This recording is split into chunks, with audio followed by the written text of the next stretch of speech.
A Gênese. Capítulo 7.4. Período de transição. 22. No começo do período de transição, ainda pequena era a espessura da sólida crosta granítica, que, portanto, resistência muito fraca oferecia à efervescência das matérias infogadas que ela cobria e comprimia. Produziam-se, pois, intumescências, despedaçamentos numerosos, por onde se escapava a lava interior. O solo apresentava desigualdades pouco consideráveis. As águas, pouco profundas, cobriam quase toda a superfície do globo, com exceção das partes soerguidas, que, formando terrenos baixos, eram frequentemente alagados.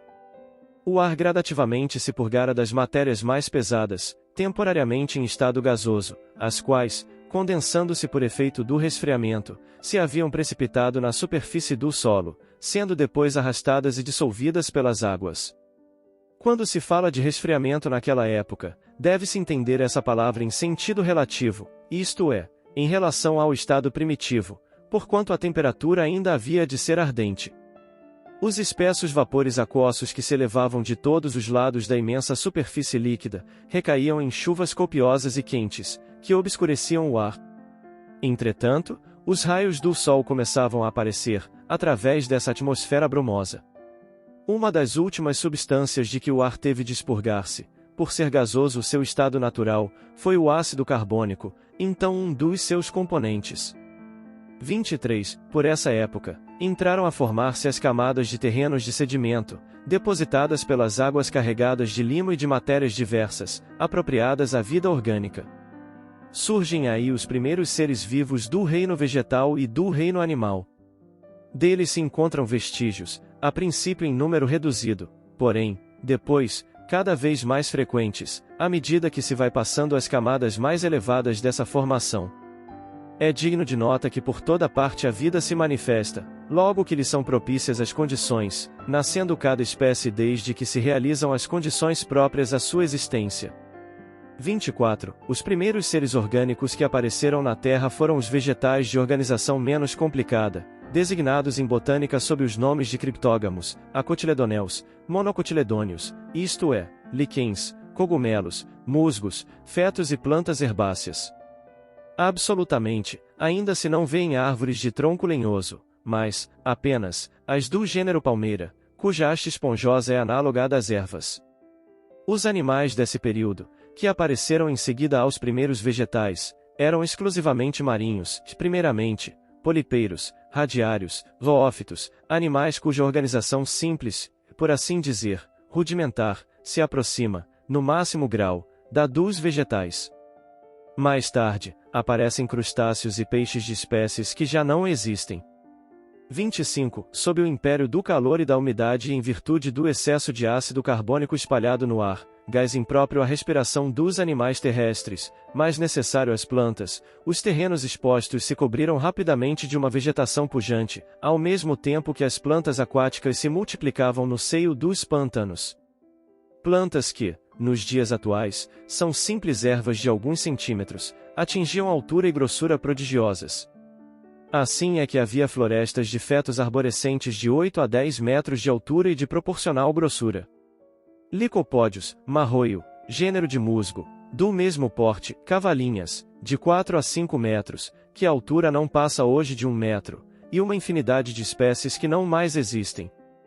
Pelos fins do período, começam a aparecer algumas árvores do gênero conífero ou pinheiros. Nota de Allan Kardec, planta dos pauís, vulgarmente chamada cavalinha ou cauda de cavalo.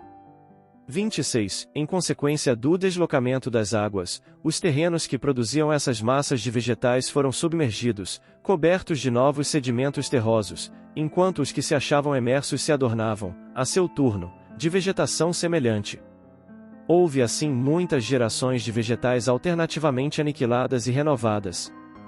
O mesmo não se deu com os animais que, sendo todos aquáticos, não estavam sujeitos a essas alternativas.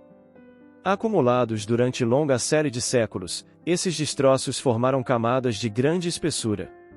Sob a ação do calor, da umidade, da pressão exercida, pelos posteriores depósitos terrosos, e sem dúvida, de diversos agentes químicos, dos gases, dos ácidos e dos sais produzidos pela combinação dos elementos primitivos, aquelas matérias vegetais sofreram uma fermentação que as converteu em rulha ou carvão de pedra. As minas de rulha são, pois, produto direto da decomposição dos acervos de vegetais acumulados durante o período de transição. É por isso que são encontrados em quase todas as regiões. Nota de Allan Kardec, que a turfa se formou da mesma maneira, pela decomposição dos amontoados de vegetais, em terrenos pantanosos, mas, com a diferença de que, sendo de formação muito mais recente e sem dúvida noutras condições, ela não teve tempo de se carbonizar. 27. Os restos fósseis da pujante vegetação dessa época, achando-se hoje sob os gelos das terras polares, tanto quanto na zona tórrida, segue-se que, uma vez que a vegetação era uniforme, também a temperatura o havia de ser. Os polos, portanto, não se achavam cobertos de gelo, como agora. É que, então, a Terra tirava de si mesmo o calor, do fogo central que aquecia de igual modo toda a camada sólida, ainda pouco espessa. Esse calor era superior de muito ao que podia provir dos raios solares, enfraquecidos, ademais, pela densidade da atmosfera.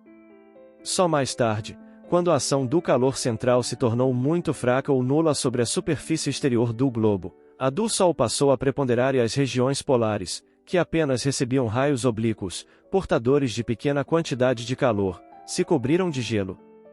Compreende-se que na época de que falamos e ainda muito tempo depois, o gelo era desconhecido na Terra.